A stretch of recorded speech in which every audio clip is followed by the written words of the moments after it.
housing and able to get out the way these two people did, three people?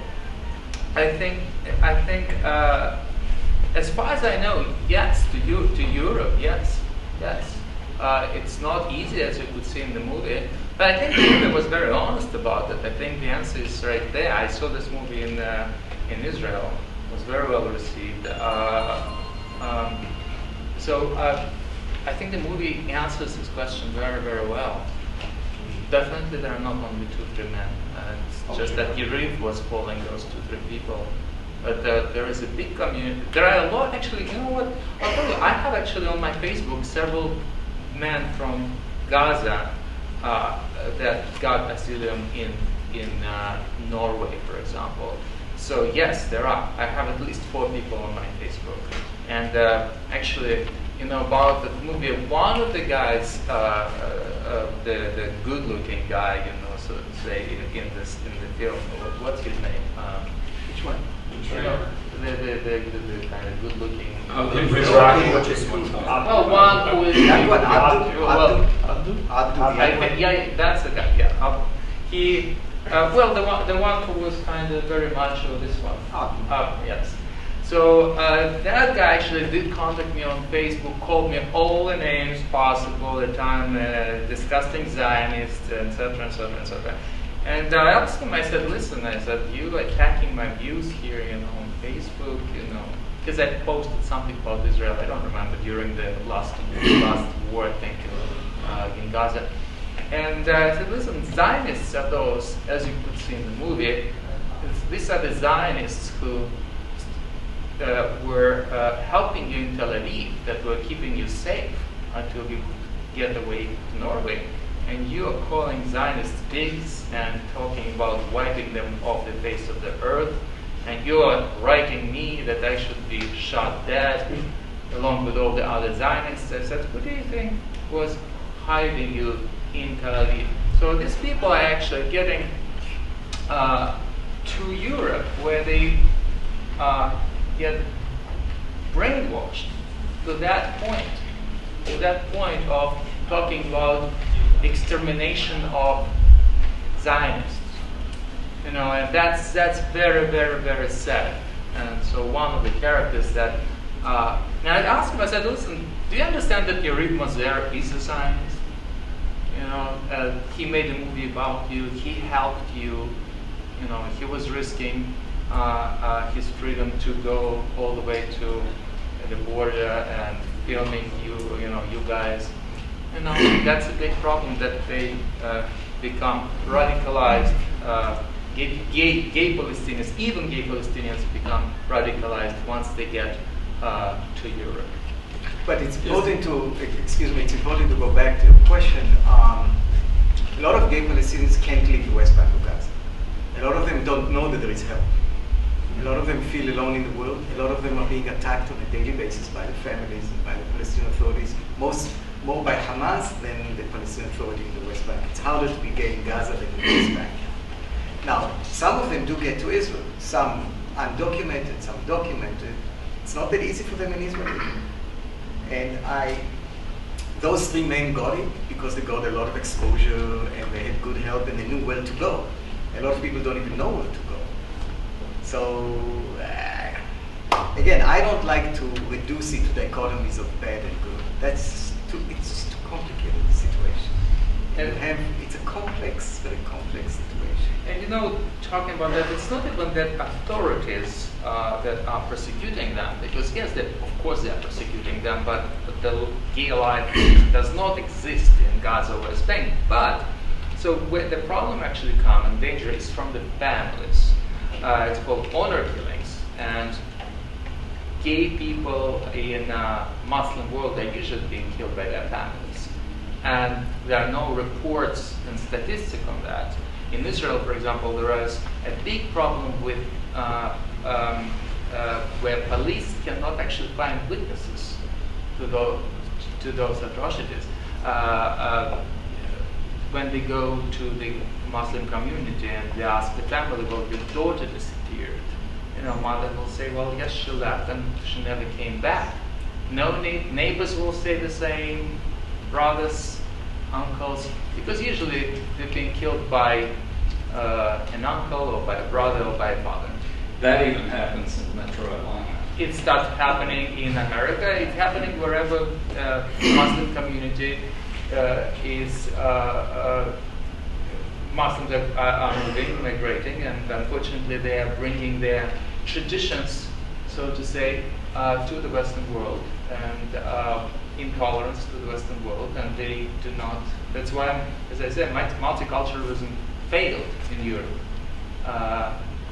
because you cannot treat people differently. They actually have to adapt to the society and live by the laws of the society, the country they moved to.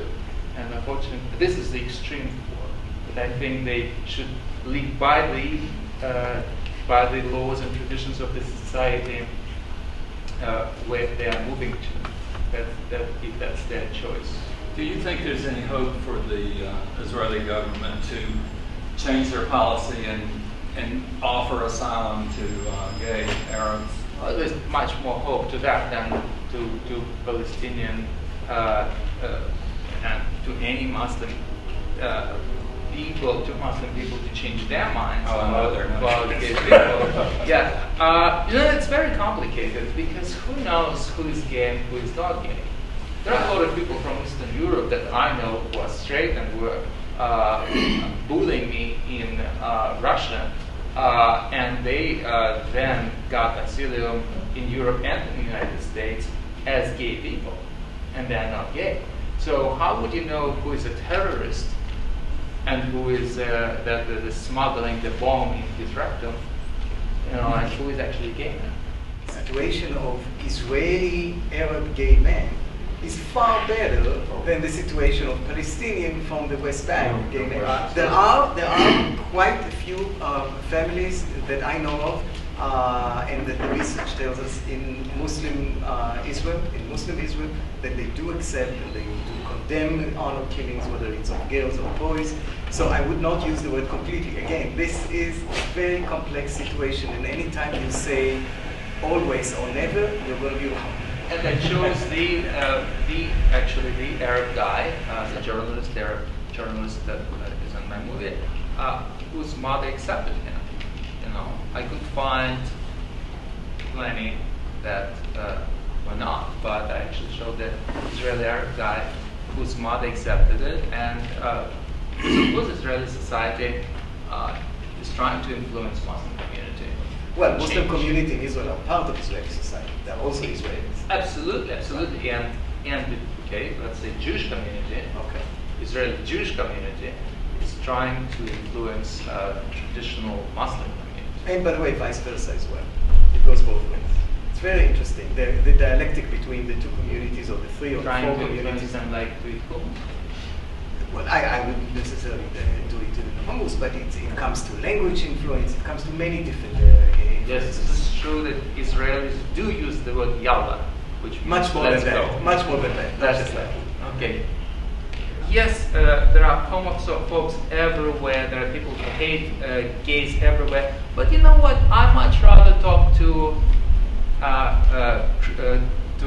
Christian fundamentalists, extremists, rather than to Muslim extremists. Because Christian extremists. I disagree. Okay, that's fine. Let me just finish. Okay. I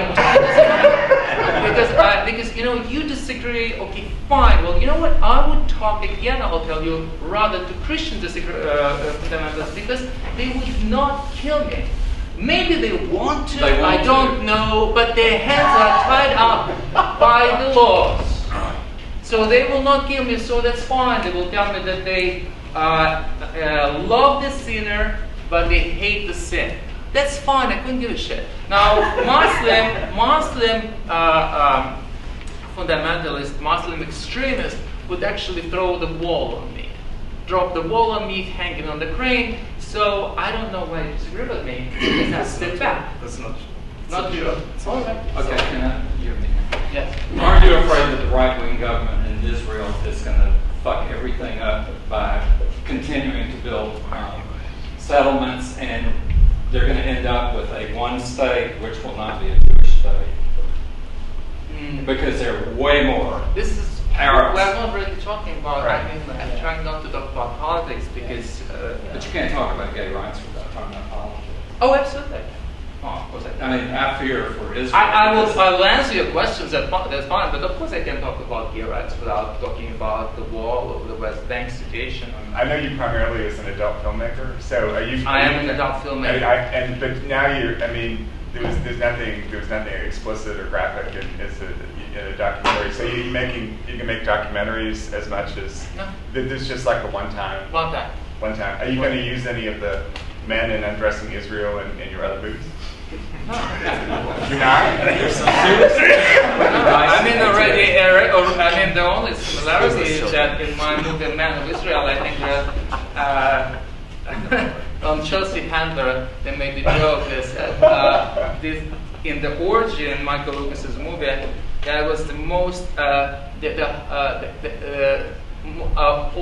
all those who took part in the orgy had a PhD.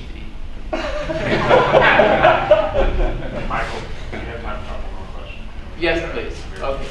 My question is totally different. I'm sorry, if it's the last question, let's take a question about the movie.